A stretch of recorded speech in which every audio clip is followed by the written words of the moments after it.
Adrien Théry, CTO de Cartesia Éducation depuis 2 ans. Je m'occupe du cluster, qui est l'équipe qui conçoit et réalise tous les logiciels dont nos élèves, nos profs ou nos collègues ont besoin.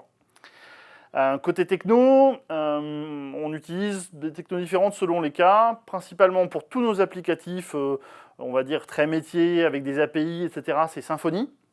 Et pour toutes les applications riches en I/O, avec des flux vidéo, audio ou événementiels, c'est Node.js. Sur le front, c'est React, Redux et Sass en architecture BEM. Et tout le front, tout le JavaScript de manière générale est assemblé par Webpack. Pour les tests unitaires sont en PHP Unit ou Jest et Enzyme. Et nos tests fonctionnels sont réalisés avec Biat et Selenium Grid. Pour l'outillage de développement, tous nos environnements de dev et de test tournent sur Docker. Le code est versionné sur GitHub. Notre intégration continue, c'est TeamCity. Et tous nos déploiements sont automatisés, avec des scripts que nous maintenons et qui utilisent Capistrano.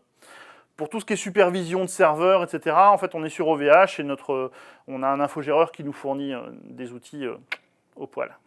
Les principaux défis techniques chez Cartesia, il y en a pas mal. D'abord, c'est l'architecture logicielle. Il faut savoir que nous, on construit dans une logique de microservices et de micro-applications, des tas de services web. Un service web pour visionner vos cours en live, un service web pour corriger en vidéo les copies des élèves, etc. Donc on a plein de services comme ça, qui restent maintenables, testables, donc c'est une approche très modulaire. Et ensuite, ces microservices, on va les mettre à disposition des différents instituts ou projets de l'incubateur Cartesia.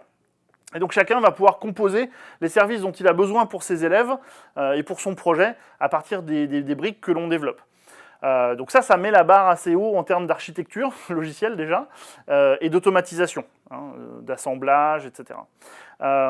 Ensuite, on est très attaché au fait d'utiliser la meilleure technologie pour le bon cas d'utilisation. Donc on apprend énormément de nouvelles technologies, mais ça nous va bien. Côté méthode, le cluster, c'est une équipe auto-organisée qui prend plaisir à travailler ensemble. On a à l'intérieur de l'équipe tout le spectre de savoir-faire pour passer de l'idée à l'application en production. Donc on a des gens qui bossent sur le design, sur l'UX, sur le dev, sur les DevOps, sur les serveurs, etc. Donc, et toutes ces personnes travaillent ensemble, elles ont des méthodes de communication et de coopération en équipe. On prend nos décisions ensemble, de manière par consensus. Et donc, assez naturellement, on s'est porté vers les méthodes agiles. Donc on fait des sprints d'1 semaine, pendant lesquels on alterne des séances, des ateliers de conception en équipe rapide, du développement, des tests, évidemment, on en reparlera, mais en général, quand on développe, on préfère binomer ou fonctionner, en tout cas, systématiquement par revue de code. Nos développements sont tous pilotés par les tests. Ça, c'est très important chez nous, à la fois pour le design, le meilleur design logiciel que ça entraîne, et à la fois pour le harnais de sécurité. On a une petite équipe, on a beaucoup de services différents à réaliser et à maintenir dans le temps, et on fait nous-mêmes l'exploitation. Donc, sans harnais de test sérieux, on ne s'en sortirait pas. Un jour, toutes les 2 à 3 semaines, on sort le nez du guidon et on prend une journée pendant laquelle chacun fait la chose qui est la plus importante pour lui. Pour chasser un bug, régler une dette technique, faire un prototype sur une idée un peu folle.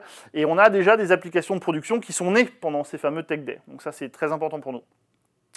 Si je devais inviter un développeur à nous rejoindre, je dirais, écoute, t'es passionné par l'éducation, l'innovation pédagogique, t'es accro au code, tu penses que la qualité, c'est pas juste un mot, t'aimes vraiment travailler en équipe et t'aimes bien rigoler aussi en le faisant, écoute, appelle-nous parce qu'on aimerait bien te rencontrer.